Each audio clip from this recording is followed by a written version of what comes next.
Simpe hiyo nafasi kabisa, aendelee kufanya kama anavyofanya. Good movement, good footwork, jab, pumping na combination.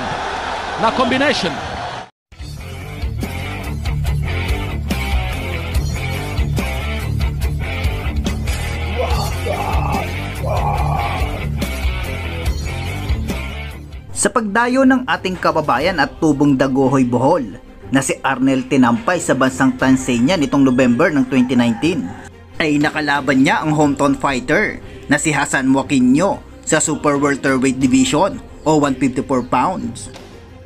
Si Tinampay ay naging sparring mate din ng ating pambansang kamao Manny Pacquiao at hindi na rin bago sa kanya ang dumayo sa ibang bansa.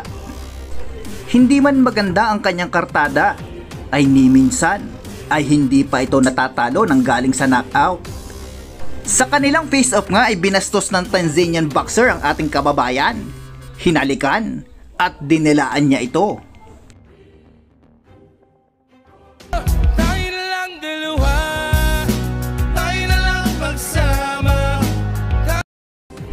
Kaya ang ginawa ni Tinampay ay ipinunas niya ang kanyang pawis sa damit ng kalaban. Bago ang kanilang laban, ang ating pambato ay may record na 26 wins, 12 dito ay nanalo via knockouts at may 24 na talo. Habang ang Tanzanian boxer naman ay may record na 15 wins, 11 dito ay nanalo via knockouts at may 2 talo lamang.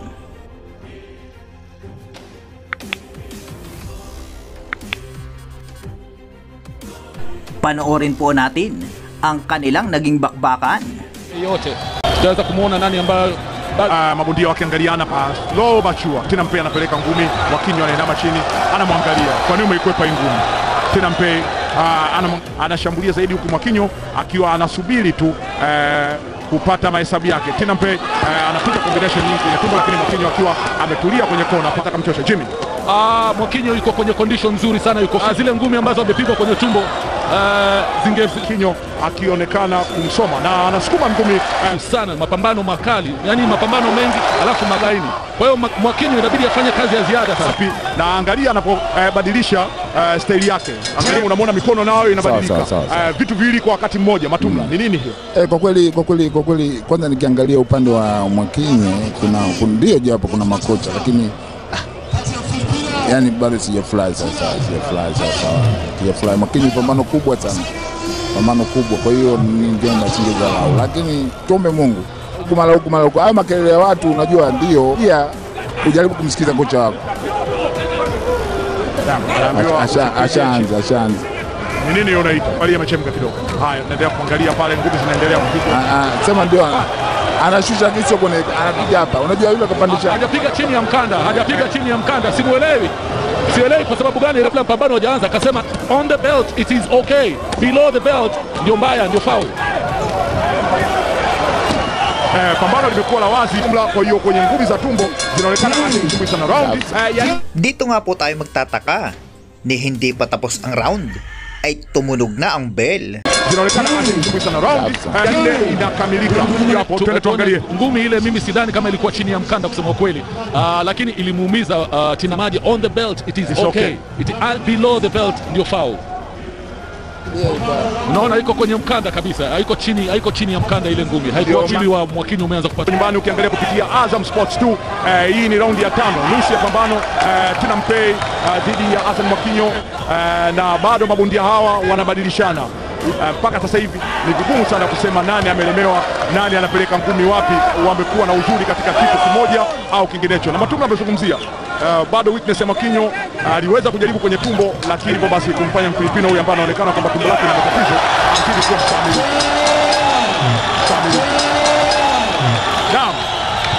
Raundi nzuri sana, choka kidogo, alafu ameruhusu very solid punches, ngumi ambazo ni nzito na zimeingia kwenye taya na sehemu ya kichwa, ambayo itaanza kumpa kidogo wasiwasi Tinampay, na hataanza kumuingia Joaquino ovyo ovyo kama alivyokuwa anaingia raundi ya kwanza.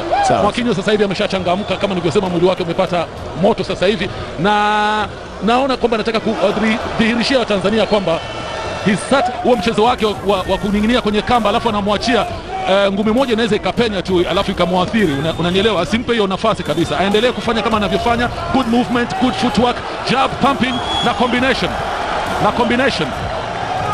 Saa zingine huwa inamvunja bondia mwenzako au mpinzani wako moyo ukiwa umeachiwa nafasi kama vile alafu muumizi mpinzani wako, inaweza kuwa pia ni style ya kumvunja moyo Tinampay.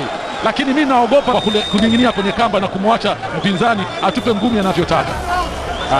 Hiyo atakwambia mwenyewe Rashidi hapa, ndugu yake Haji alikuwa bingwa wa vitu hivyo, anajibu hapo. Naam, kwenye kona hiyo Tinampay bado anacheza na kamba, Mwakinyo anasukuma ngumi, Tinampay anacheza na kamba, Mwakinyo bado hataki kumwachia, anapeleka.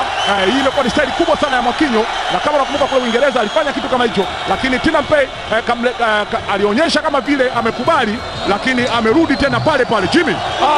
Mwakinyo naye ameonja ngumi 2-3, na yeye pia kama nilivyokuwa nasema, asiegemee kamba, asimpe nafasi ya kutupa ngumi nyingi akiwa Mwakinyo amelalia kamba. Umeona pale karibu ingemcost aache ule mchezo kabisa, kwa sababu huyu jamaa ni mgumu sana.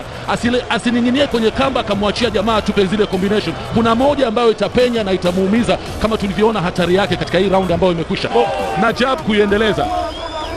Tulikuwa naangalia pambano hapa la Mpaume na naona Mfilipino anafanya vile, anatumia left hook, lakini ni kama kwa sababu kamshika kichwa na kumsukuma chini, anatumia left hook sana. Sijui kama niko sahihi Rashid Matumla kwamba amekuwa akidanganya na kulia hapo, anapiga amejof balance ile kwa so punch, amejof balance, lakini amekuwa kama anataka kuanza upya, tofauti tulikuwa tumemwona kwamba ameanza kuchoka, na inawezekana kabisa akawa amekubali kile kilichotokea. Angalia Mwakinyo ambacho anakifanya akitoka kwenye kamba, lakini anaporudi hali inakuwa vile. Jimmy, ndio hivyo ninavyosema, hii si sehemu nzuri ya Mwakinyo kuwepo kwenye kamba. Asikae kwenye kamba, afanye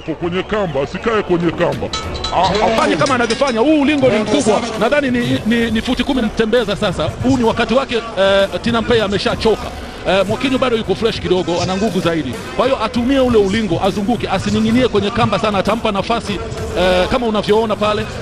Huyu jamaa ana ngumi nzito, kwa hiyo Mwakinyo ajaribu kutumia ule ulingo, asikae sehemu moja, amkimbize hivi ili aanze kumchosha, lakini vile anamfanyia timing. Akiingia vibaya hivi unamuona Tinampay mikono yake inaanza kushuka chini. Salama akirudi nyuma anachukua muda sana mpaka kurusha ngumi moja. Huyu anarusha ngumi zaidi ya 4 kwa wakati mmoja, na hiko ndio ambacho Jimmy alikuwa akiongelea muda mrefu. Kwa nini Mwakinyo kona yake unaona hii muda wote na bado imemruhusu? Nani amekosa yani endurance, uvumilivu anao, lakini yani nimeshangazwa sana na naona kama Mwakinyo na matatizo kidogo ya stamina, conditioning. Sijui kama alitrain ya 9 inaelekea, na namuona kabisa sasa hivi concentration yake imepungua kwa face ya Mwakinyo inakueleza amepunguza sana kujiamini. Kama raundi ya kwanza na ya pili uso wake ulikuwa tofauti, anajijua yeye mwenyewe kwamba nataka ili pambano liishe kabla hajaathirika. Ukiangalia vizuri, ukiangalia uso wake, kwa sababu sasa hivi amechoka. Na Tinampay bado anaonekana kutokumpa nafasi Mwakinyo. Anasogea kila eneo, anajaribu kwenda kila eneo. Mwakinyo alikuwa anazichukua raundi zilizopita kwenye tumbo, zimemchosha sana, hata nguvu ya miguu na mikono pia. Ndio kwa sababu Chamba anasema kwamba kidogo kama amepunguza kasi. Anasukuma ngumi nzuri, lakini kama Mwakinyo asitoke kwenye kamba. Pamoja na ngumi anazopigwa, lakini Mwakinyo bado anaonekana snake, hatoki kuendeleza mashambulizi. Anapiga ngumi anarudi kwenye kona, anakubali ngumi anarudi kwenye kona, sehemu ambayo hatakiwi kabisa, na anaonekana anakubali ngumi mfululizo, huku stance zake ikizidi kupungua. Miguu yake inaonekana imepungua kabisa uvumilivu, kama ambavyo Mfilipino anaonekana kulisoma hilo vizuri, huku akizidi kusukuma ngumi kadhaa katika kuning'inia kwenye kamba. Sijui kwa nini hiyo sio sehemu nzuri sana kabisa ya Mwakinyo kuwepo. Asiende kwenye kamba, atumie ulingo, lakini asiende kwenye kamba. Anampa nafasi kubwa sana Mfilipino. Sijui kwa nini kona yake pengine. Hebu angalia hizo highlight Jimmy, unipe tathmini unapomwangalia mwili na anavorusha ngumi. Sasa hivi anaonekana kama conditioning ya kwake haikuwa sawa. Championship round, round ya 9 na round ya 10. Hauwezi kuwa umechoka kiasi cha kwamba unaning'inia kwenye kamba alafu unamwacha mwenzako, unampa mpinzani ambaye ni hatari sana na mwenye nguvu na ni sugu na ni very tough, unamwachia kwamba anakupiga ngumi anavyotaka na kuchagua. Hapana. Kwa style yake alianza nayo tokea mwanzo, akiwa anaenda kwenye kona na kusukuma ngumi, huku Mwakinyo naye akijibu, lakini bado anakubali kukaa kwenye kamba, ingawa anasukuma ngumi moja, lakini anaendelea kukubali kuzipokea ngumi. Ni bondia ambaye baada ya muda mrefu amekuja Tanzania katika mabondia wa kigeni, huku akiwa anaonyesha kwamba ngumi zinapigwa katika engo gani. Mwakinyo anaonekana kuchoka kwa kweli, bado hajajaribu, lakini Tina Mpeya naye anajibu. Tatizo bado amekaa kwenye kamba, sijajua ni kwa nini bado atoki kwenye kamba. Toka mwanzo tunaliongelea hilo jambo hapa. Kuna mawili, ni style ambayo ameizoea au ni uvivu, hawezi tena kutumia miguu yake. Mimi nasema matrena wanamtreni hakumtreni vizuri, matrena wanamtreni hawakumtreni stamina nzuri sana. Fitness ya ambacho kimeonekana wazi. Shabiki yoyote wa ngumi anaweza kaona raundi ya 10 mgumu kama huyu Filipino Tina Mpeya ni hatari sana. Akiwa anarusha ngumi zile ambazo karusha Mwakinyo, lakini bado anamwangalia Tina Mpeya hapa, anatoa mbwembwe zake, anarusha ngumi ambazo bado zinaonekana kutokuwa na madhara makubwa, na Tina Mpeya naye anaonekana kurudi. Ndio sasa angeendeleza na Jimmy unamsikia Snake akisema my God. Jimmy unamsikia Snake akisema my God. Tina Mpeya anafurahi kuonyesha kwamba yeye ndio mshindi. Matokeo yamelifikia. Kumpiyansa ang ating kababayan na naipanalo niya ang laban. Kaso mukhang na hometown decision at nanalo ang Tanzanian boxer via majority decision.